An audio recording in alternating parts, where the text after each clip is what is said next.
Rising from influences of the American Mafia, the United Kingdom spawned its own hard men, still to this day regarded as good-natured villains. The swinging 60s in Britain was darkened by death and extortion, from the Kray twins to the Great Train Robbery. But these old dogs learn new tricks, as the wave once again rises in a new style of organized crime in Britain.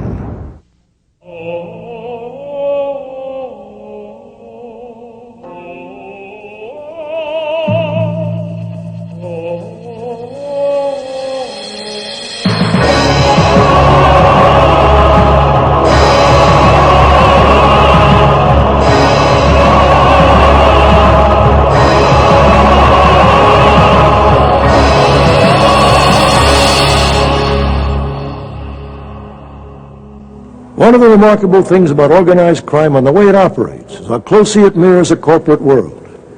It seems only a thin line separates legitimate business and the business of the underworld. After watching its enterprises prosper for 30 years, the mob in America by the early 1960s had to face a problem that confronts many legitimate businesses: the pressing need to expand their markets to ensure economic survival. In fact, it could be said the Mafia was one of the first American enterprises to go global, a trend that has brought together criminal groups from all corners of the earth. As the 1950s came to a close, the Mafia began for the first time to really feel the heat of law enforcement. The code of silence began to crack, and increasingly American lawmakers and the American public began to peel away the mask that had long hidden the mob from scrutiny. With the election of John F. Kennedy as president and his brother Robert as Attorney General, the winds of change were blowing through America. Under increasing public scrutiny and increasing economic pressure to find new customers for criminal activities, the hunt was on to find new territories. This uncertainty at home, coupled with the loss of lucrative crime markets in nearby Cuba after the leftist revolution led by Fidel Castro, forced some Mafia bosses to think beyond the boundaries of America. They turned their gaze across the Atlantic to the green fields of England, a country that seemed naive by American standards and ripe for the picking. Meyer Lansky, the Mafia's financial brain trust, was the man heading the mob's push to set up business offshore. One of Lansky's most trusted deputies, Dino Cellini, who had been banned from the Bahamas, was sent off to England. In London, Cellini ran a croupier school, cashing in on the boom in Britain, which followed the legalizing of gambling clubs. At the same time, one-time Hollywood motion picture star George Raft, who had long-time Mafia connections, also moved to Britain to run the Colony Club and act as an ambassador-at-large for the Mafia. The Americans had much to offer the English-speaking cousins across the Atlantic, especially when it came to the fine points of exploiting gambling, which had just been made legal in Britain. But the British authorities had other ideas, and most surely did not put out the welcome mat. After an initial slowness to act, authorities suddenly moved in the mid-1960s to deport both Dino Cellini and George Raft. The stately Dorchester Hotel in central London was a setting for an international crime convention in 1966. It was a meeting of the kings of crime, called to carve up the spoils in Europe and Britain. But the meeting had a downside too, eventually leading to the deportation of Mafia members who'd been operating unhindered in Britain for some years.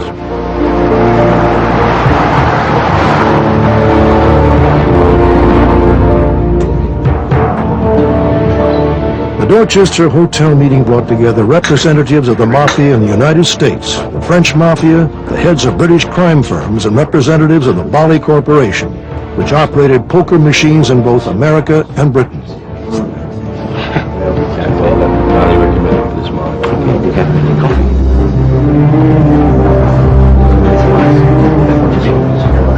Gentlemen,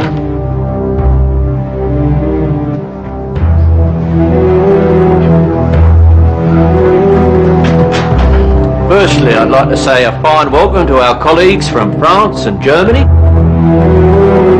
members of our local firm in the Kray Lads, and a very special welcome to our friends from across the Atlantic, the Cosa Nostra. Now, gentlemen, we all know why we're here. so as to prevent any squabblings and bad feelings. We've all come round the table as civilised gentlemen to see who gets what. And believe me, there is plenty to go around.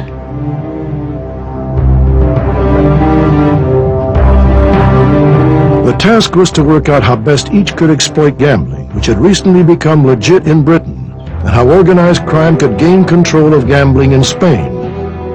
What the crime bosses didn't know was that there was a spy in their midst. American lawyer Herbert Aitken had infiltrated the mob several years earlier and routinely reported back to the FBI. The intelligence gathered by Herbert Aitken at the Dorchester Hotel Convention of Crime led to pressure on the British government to deport mafia figure Dino Cellini and American actor George Raft. Their forced departure left British authorities convinced the American menace had been driven off. The mafia had not gained a foothold on British soil. Organized crime, however, was not dead. Britain's homegrown gang simply stepped into the mafia's shoes, claiming the fields of crime and corruption all to themselves. By the early 1960s, Great Britain was awakening from the conservatism that had followed World War II. These were the swinging 60s, a time of sex, drugs, and rock and roll.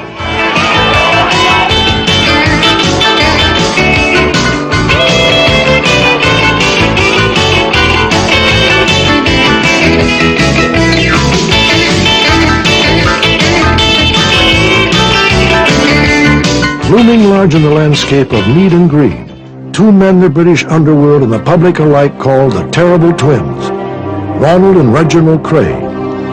The Krays controlled half of the crime in London, while the Richardson gang mastered the rest. Ronnie and Reggie Kray were truly typical of criminals who grew up in post-war London. Tough, self-assured, resourceful, sometimes dangerous, and always able to exploit human weakness.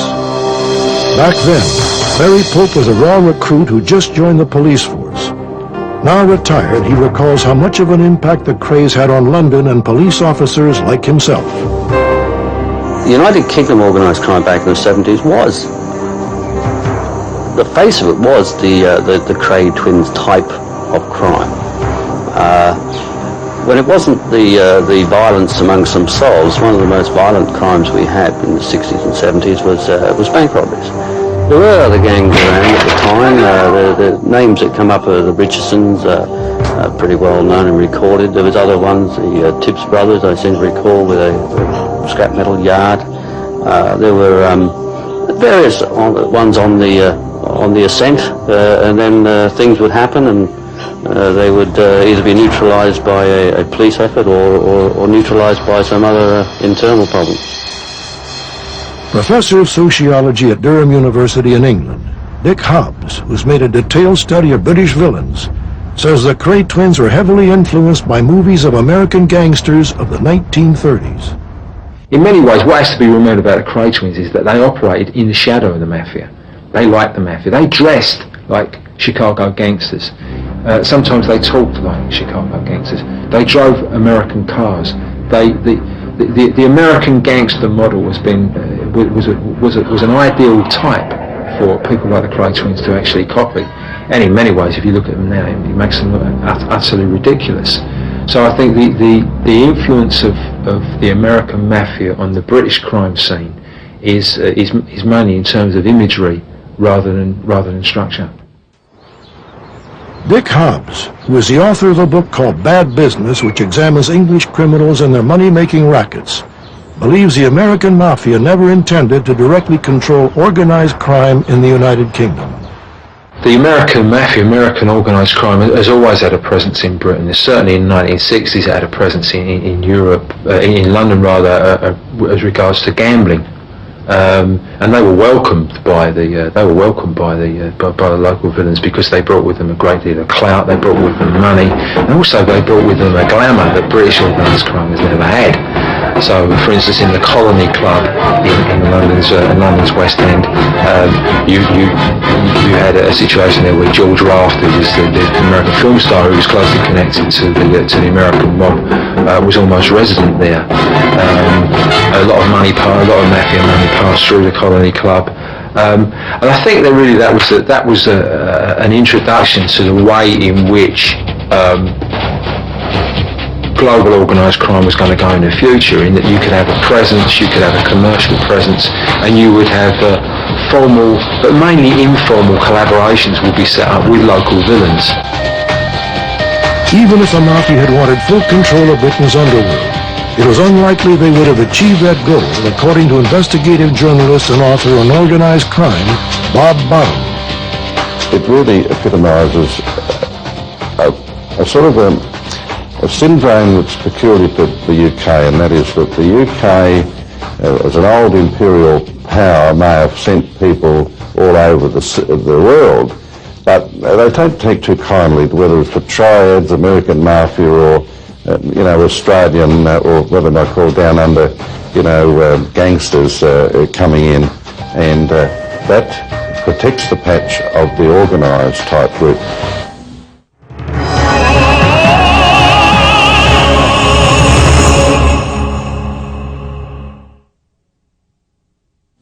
To understand the workings of British organised crime, we have to go back to the docklands of London before World War II, when a man with the unlikely name of Billy Hill was the name in organised crime. Billy Hill was probably the best organised criminal Britain has ever had, maintaining a firm grip on illegal gambling dens and nightclubs in London by outthinking would-be rivals, and when necessary, using his not inconsiderable body bulk to instill fear. Hill, who died a millionaire at the age of 73, was a role model for a whole generation of villains, including Ronnie and Reggie Kray. Years later, in a book titled Villains We Have Known, Reggie Kray wrote that when he was 20, the man he most wanted to emulate was a former gang boss of London's underworld, Billy Hill. Billy Hill was probably as near as we've got in Britain to a godfather of British crime. This guy was very, very clever, involved in burglary, involved in receiving, involved in illegal drinking clubs, and also involved in gambling. And he taught the business of gambling to the Kray twins. And this coincided in the early 1960s with the Gambling Act, which made gambling legal. So suddenly these guys with a knowledge of gambling were able to go legitimate or semi-legitimate. And the Kray twins very, very quickly built up this reputation for themselves of running gambling clubs, but they could never let go. They could never let go of the illegal life. The illegal life, the life of the villain, is very attractive to young men, and certainly to the Krays. It was far too attractive to go legitimate. In the 1960s, the influence of the Kray twins spread rapidly.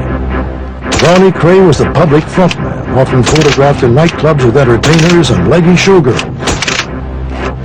But it was all just show. Ronnie Kray was homosexual.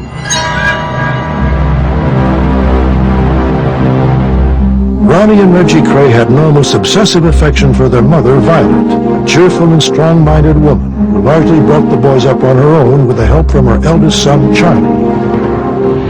Apart from their mother, the twins had another passion, boxing, something they shared with big brother Charlie.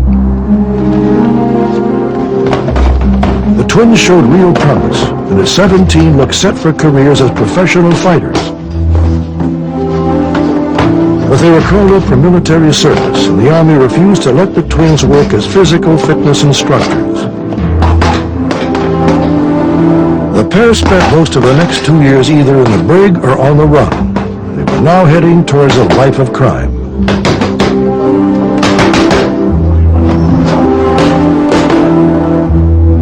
Discharged from the Army, the Krays took over a snooker club that was not only in financial trouble, but had patrons who did nothing but brawl.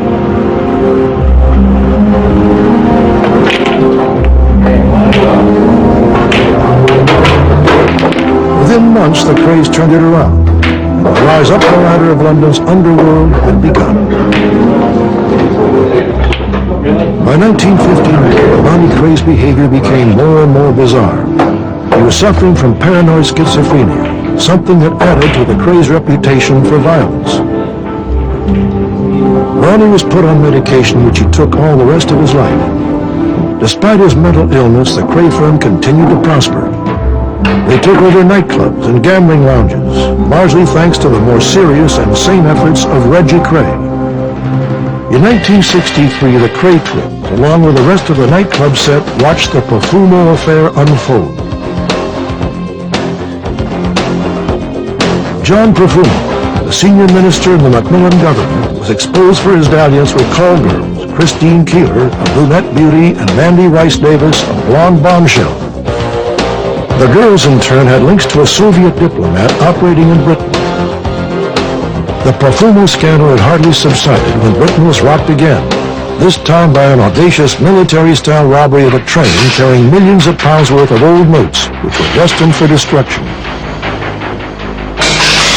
The Cray twins had originally been offered a part in the robbery, but for reasons unknown, declined. On August 8, 1963, in the dead of night, a dozen villains held up the London to Glasgow mail train, and in just half an hour unloaded 2.5 tons of used banknotes, worth at least 60 million American dollars in today's money. For the Crays, it was fortunate they stayed out of the heist, for most of the villains were quickly rounded up and sent to jail for 30 years or more. Today, the gang nicknamed the Great Train Robbers are all either still in jail for other crimes or dead. All that is, except one, Ronald Biggs, who still lives in Brazil after fleeing there nearly 30 years ago following a prison breakout. For the Cray twins, the next big deal was involvement in a dubious housing project in Nigeria. That brought Ronnie Cray into contact with bisexual labor politician Lord Boothby. Ronnie wanted Boothby to help finance the unstable Nigerian project. One of Britain's tabloids got hold of pictures of the pair at a business meeting and ran the whole story under the banner, The Peer and the Gangster. Lord Boothby sued and got £40,000 damages. The publicity helped propel the Cray twins, especially Ronnie, to public notoriety. Despite widespread reportage of his homosexuality, Ronnie Cray was nevertheless touchy about his sexual tendencies. Villain George Cornell, a large bull-necked man whom some described as a sick, sadistic bastard, enjoyed taunting Ronnie Cray about being gay. The Crays had another reason to dislike Cornell. They believed he was responsible for the earlier shooting death of their cousin Dickie Hart. And the Cray twins gradually built up a certain animosity to a rival gang on the south side of the Thames called the Richardson Brothers. It was heading for a war, for an all-out war between these two groups, and an old enemy of the Cray twins called George Cornell, who had allied himself to the Richardsons, was drinking in a pub in the East End called the Blind Beggar. Reputedly, George Cornell had said something to the words of that Ronnie Cray was a fat puff. Ronnie Cray got a gun, took his driver to the Blind Beggar pub.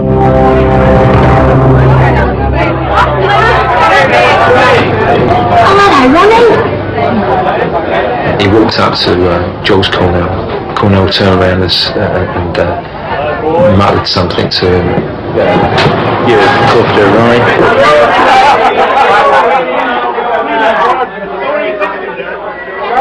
You had enough again. Ronnie Cray shot him in the head.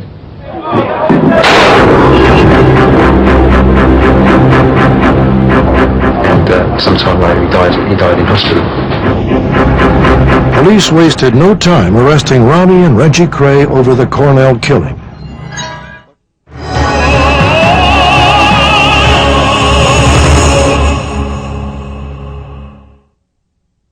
But by now the Crays' reputation both as ruthless men and celebrities preceded them. Witnesses to the slaying in the Blind Beggar Hotel either couldn't or wouldn't identify the Crays in a lineup. Authorities are left with no choice but to drop the case. The decision not to prosecute seemed to spur the Crays on to new excesses. I think what's happened with the Cray twins in East London is they've become quite iconic figures. You know, we've had, I think at last count, something like 15 books written about the Cray twins. There's a feature film been made about the Crays featuring the Kemp brothers, a couple of pop stars. there are endless TV programs about the Krays, and they've become cult heroes. They've become cult heroes because they seem to represent to people a kind of golden age of East London, a golden age of working class society where villains were villains, men were men, women knew their place, and disputes were worked out as men should work them out. This actually isn't true. I mean, the reason that the 60s were good for East London was there was full employment, not because the Kray twins were walking the streets carrying Lugers. In mid-1967, Reggie Kray's estranged wife Frances killed herself by overdosing on pills. Her death had a profound effect on Reggie, plunging the normally sensible and placid Reg into a deep depression. That depression ultimately led to the self-destruction of the Kray twins' crime empire. Reggie Kray started drinking heavily and became morose, plotting the death of fellow villain Jack the Hat McVitie, who was not much more than a hanger-on in the Kray gang. Jack the Hat, who never took his hat off because it hit a bald patch, irritated Reggie because he was a loudmouth, a drunk, a drug taker, and a woman basher. In the autumn of 1967, Jack the Hat was invited to a party in Stoke Newington. It was to be his last. Waiting for Reggie Kray, he plunged the knife deep into the unsuspecting Jack McVitie. The murder of Jack the Hat was the last straw for the British establishment, which until now had put up with the Kray brothers' antics. In the spring of '68, police swooped and arrested both Ronnie and Reggie Kray for the murders of Jack McVitie and George Cornell. Once it was obvious the Krays were in real trouble with the law this time, many of their criminal cohorts gave evidence against them. If you look at the organisation of the Kray twins, the Kray twins had back in the 60s, for instance, you had the twins at the top, then there were 2 or 3 lieutenants under them, and then after that it was a completely disorganised, mutating group of mainly of hangers-on. If you look at the way that the Krays were wiped out or dealt with by the authorities, by the police, however, that's quite interesting, is that once they got 1 or 2 informants within the so-called structure of the Kray twins enterprise, then the whole structure collapsed. It went very, very quickly. Ronnie and Reggie Kray were sentenced to life imprisonment with a minimum of 30 years to serve. The twins were 35 years old and had no prospect of being free again until the turn of the century. Walk into the Blind Beggar pub today, and you'll not only find the decor unchanged from the 60s, but also the attitudes to these local folk heroes called the Kray twins. If you're lucky, you may get the Ronnie Kray George Cornell shooting fully described, or you may get silence. We found the Blind Beggar regulars willing to describe just a little of that fateful day. People still do come in, just to take pictures and ask the same questions you're asking. Where was Georgie Cornell shot? And they still got the same answer. He was shot in the head. But most of us don't talk about it because it's a long time ago and it was just one incident. That's all. Too much been made of it. I didn't know them personally, but I've been told that they really did help out the elderly people in the East End. They looked after them financially, made sure that nobody was bothering them. I know they were known as villains, which they probably were, but they looked after their own people, and that's what counts, looking after your own.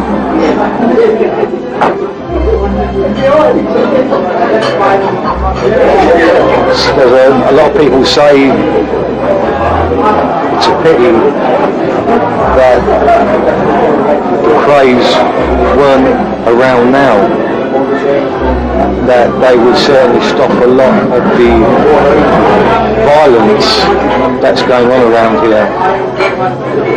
I accept the observation that was made, and it was made to me as a police officer, that the Krays were good to their own community. People felt that whilst the Krays were running the show, if you like, in the East End, then others weren't. And because the Krays were recognised as being in the more top echelon of criminality, then they wouldn't allow other persons to steal from or damage or injure persons who lived in that same area.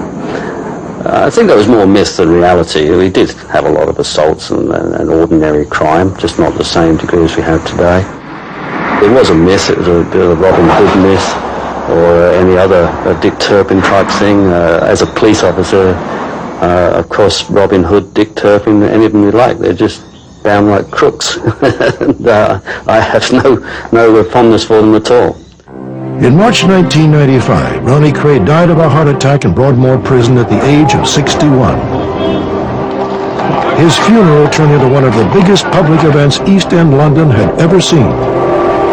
Thousands upon thousands of ordinary people lined the streets to say farewell to Ronnie. When he was younger, Ronnie told his twin brother that when he died he wanted his coffin drawn by 6 black horses. Reg Kray made sure his brother's wish came true. Ronnie Kray left this world a working-class hero. His brother laid to rest. Reggie Kray was returned to Maidstone Prison to see out the last years of his 30-year sentence. While the Krays were on the inside, on the outside the whole world had changed forever. Very little remained of what was London in the swinging 60s, when Reggie and Ronnie Kray were the Mr. Biggs of the underworld. Even the Docklands, the heart of the Krays' working-class territory, is different. Smart townhouses now stand where rundown warehouses once stood. The personal computer has replaced a shotgun as a weapon of choice for villains in today's Britain. Even crime itself has changed. It has become a mega business, and drugs are the holy grail. The real difference between them and now is the marketplace. The amount of money that is to be made from crime now is absolutely enormous. If you look at the Kray twins, for instance, in the 1960s, although they were regarded as the kings of the London underworld, if you look at the amount of money they actually made from it wasn't very much at all. If you look at the amount of money which is available now in the criminal marketplace, it is fantastic. And that's mainly due to the drugs trade. From the mid-1970s onwards, the drugs trade expanded at such a rate, and the demand for recreational drugs expanded at such a rate, that there is far more money involved now. I think you can compare it to the computing industry. If you go back to the early 1970s, computing industry in Britain was very, very small, and there wasn't that much money in it. Now it's absolutely enormous. We've all got computers on our desks, we've all got computers in our homes. Similarly with drugs. Drugs are everywhere now. Drugs are consumed by a considerable proportion of the British population, and the marketplace to provide those drugs is absolutely huge. So I think drugs is very big. Law enforcement in Britain couldn't agree more. The drug trade is a vast moneymaker and a major problem. The director of Britain's National Crime Intelligence Service, Vincent Harvey, has been saying heroin has become a much more fashionable, a much more acceptable drug over the last few years. Cocaine is also a steady drug. We have a lot of that coming over. Crack came over something like, I would guess, 10 years ago. We didn't have the crack explosion that was forecast, but it has slowly and insidiously spread throughout the whole of the United Kingdom. We can find pockets of people taking crack all the time. And of course, what these people generally do is mix their drugs. You know, the incredible high they get from something like crack. A lot of people there will then take some heroin after that in order to prolong it. It gives you a longer lasting blast and escape from reality. So we're quite heavily users of all those powder drugs. Very worrying for us in the UK, of course, is that we're probably the world's largest market for synthetic drugs, the amphetamines and ecstasy, LSD, and well, there's a whole raft of these. I won't go through all the titles, but yes, for the synthetic and manufactured drugs, we're a very large market, structured a lot around some of the club and dance culture for things like ecstasy, but also amphetamines and the others, as I say, have become very popular. Drugs trade in Britain does reign supreme in terms of organised crime. It is different from the US in that the drugs which are used. I mean, for instance, in this country, in Britain, throughout the 1990s, ecstasy has been a very, very important drug as part of youth culture, and therefore as part of the organised criminal culture and the organised criminal business. If you look at the US, it's nowhere near as central to youth culture or to the business. So each marketplace, each criminal marketplace, does generate its own kinds of practices, and it is different not only in different countries but in different parts of the country. There are parts of Britain, for instance, that does not have a cocaine culture, where cocaine isn't popular. There are other parts of Britain where cocaine is very popular. And again, it's to do with the marketplace. If you look at the price of cocaine, it's the same price now as it was 10 years ago. In fact, it's marginally cheaper. It was £50 10 years ago, £50 a gram 10 years ago. It's now down to about £40 a gram. Well, that's not expensive. 10 years ago, it was regarded as quite expensive. So you've got fashion, you've got prices, you've got trends which emerge in the criminal marketplace in the same way that they do in the legitimate marketplace.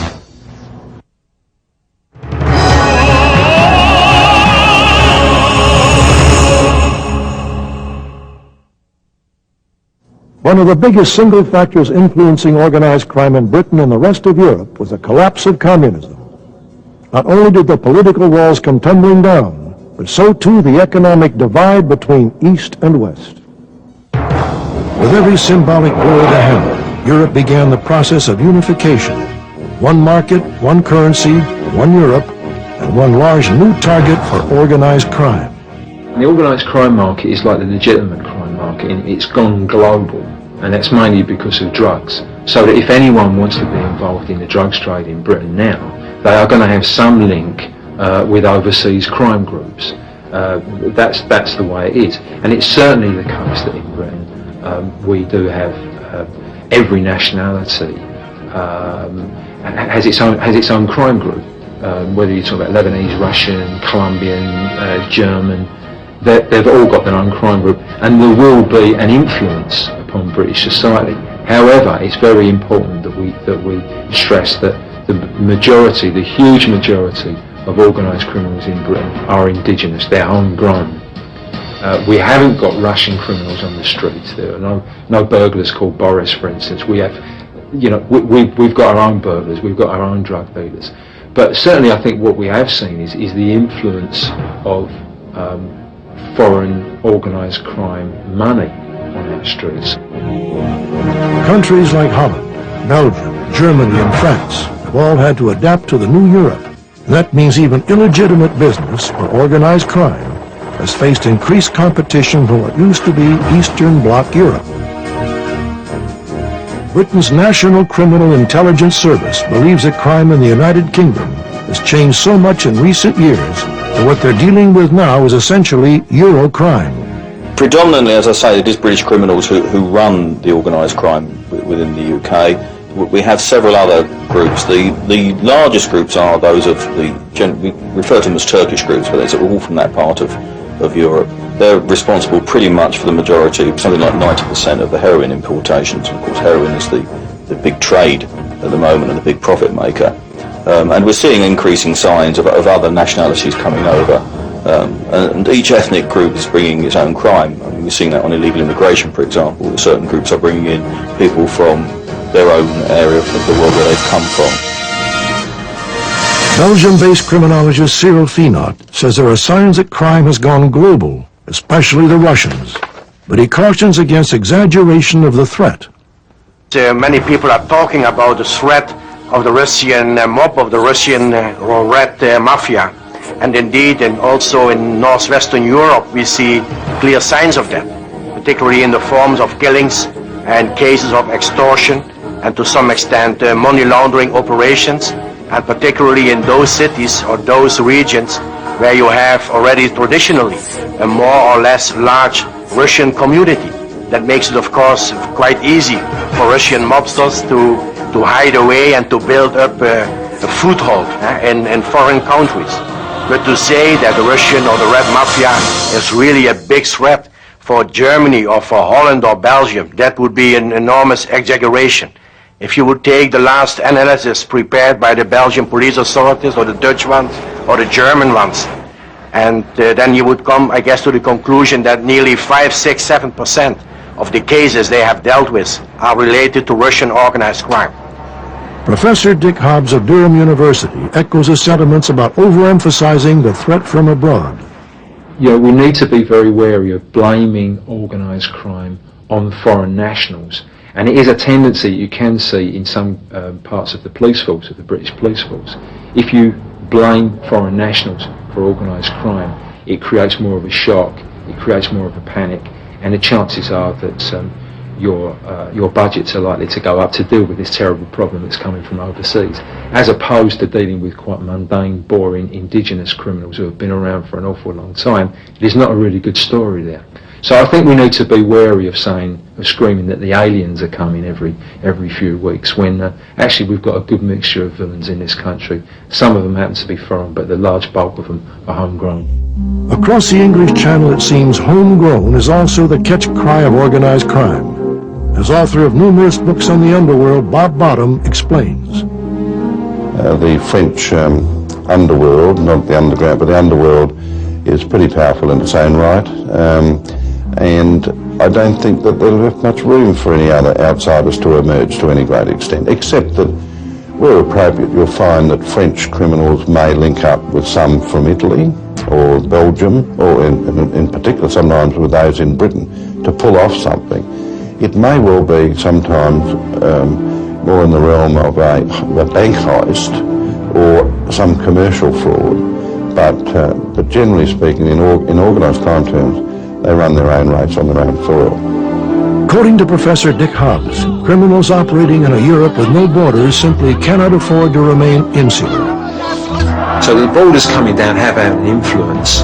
It's easier to get around in Europe now. It's easier to get stuff across borders. In terms of policing, however, there are real problems there in that the European Union is trying to adapt to the new criminal opportunities which are coming up, but you've got so many different jurisdictions there. We're a long way from getting to the point where police in Europe can cross borders and cross jurisdictions with the same impunity that organised criminals can cross jurisdictions and cross borders.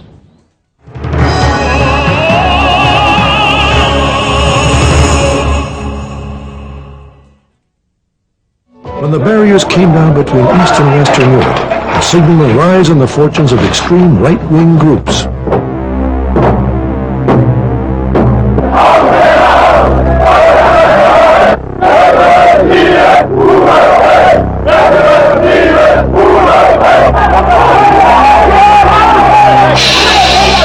Behind the facade of racism, though, often stood good old-fashioned criminal thugs, taking advantage of people's fears and frustrations. Some social scientists believe Europe today has all the makings for a real problem in the future, with a growing number of street gangs.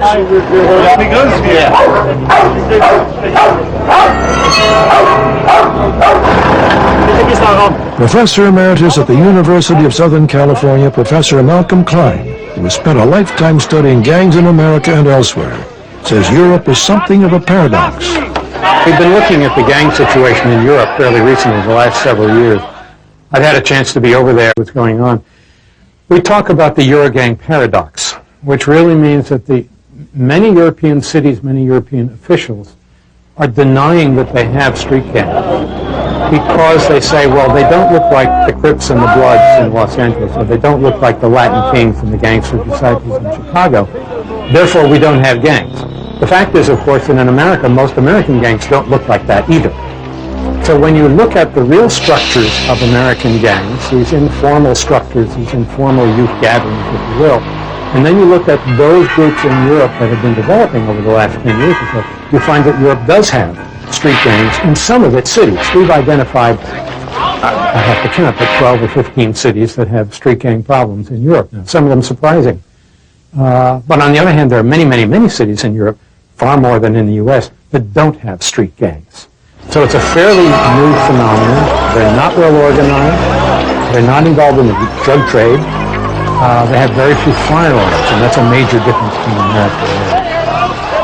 We've been talking with European researchers and in fact trying to get more of them involved in looking at the street gang situation in order to get a sense for what the European gang looks like, never mind whether or not it fits the American tradition, but to take advantage of American data to start them off.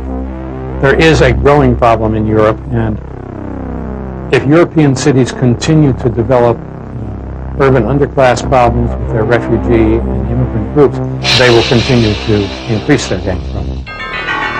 However, European crime expert Professor Cyril Fina feels Europe does not yet have a problem of America's magnitude. We are not confronted with such gang problems here in Western Europe. Neither in Amsterdam, neither in Paris, nor in Berlin or in Brussels or anywhere. That doesn't mean that we don't have gangs here. And we see the last 10, 15 years, and we've seen, let's say, the beginning of such a development. And not only in immigrant communities, but also in the domestic in the domestic population. And we see indeed that in some quarters of big cities, we see indeed that boys, sometimes girls, group together, try to build up something like a gang, commit crimes in such a context. But this large gang problem linked to organized crime, to established organized crime families, like for example in the Chinese community in the United States or in the Vietnamese community, that is a thing we don't see here up to this moment.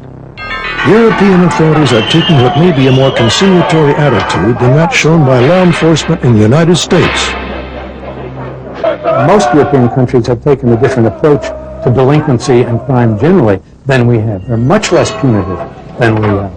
They're much more concerned with social service aspects. For instance, in several European countries, kids don't get turned over to law enforcement until they're at least 16 years old. The police simply cannot handle them. They have to turn them over to social service agencies and community committees.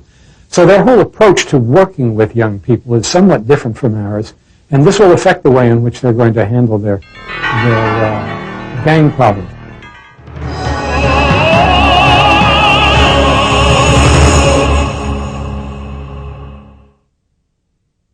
Street gangs are one of the very public faces of organized crime, doing deals openly on the streets, drugs, counterfeiting, and strong-arm tactics. But there's also a quiet face to crime in Britain and Europe. So important financially is that gray zone of business where the illegal and legal meet, that whole communities thrive only because of what's called the night economy. What we've seen since the late 1980s is a real revolution, I think, in organised crime in Britain, and that is the emergence of a nighttime economy. In cities in Britain which were basically shut down after 6 o'clock at night, cities which were built upon a Victorian industrial past, and that industry is now gone. We live in a post-industrial age. The only way in which they can attract money, attract inward investment, is by developing a nighttime economy. Now that nighttime economy is now riddled with organised crime, whether it's bouncers running the door, whether it's the provision of drugs, whether it's the provision of criminal services generally, or whether it's as an outlet to launder illegal money through. The nighttime economy, clubs, pubs and bars has become a very important outlet for organised crime to develop. And I think we're going to see that's going to go on in the years to come. But Professor Cyril Fina feels that the so-called underground economy is somewhat overestimated and overemphasized.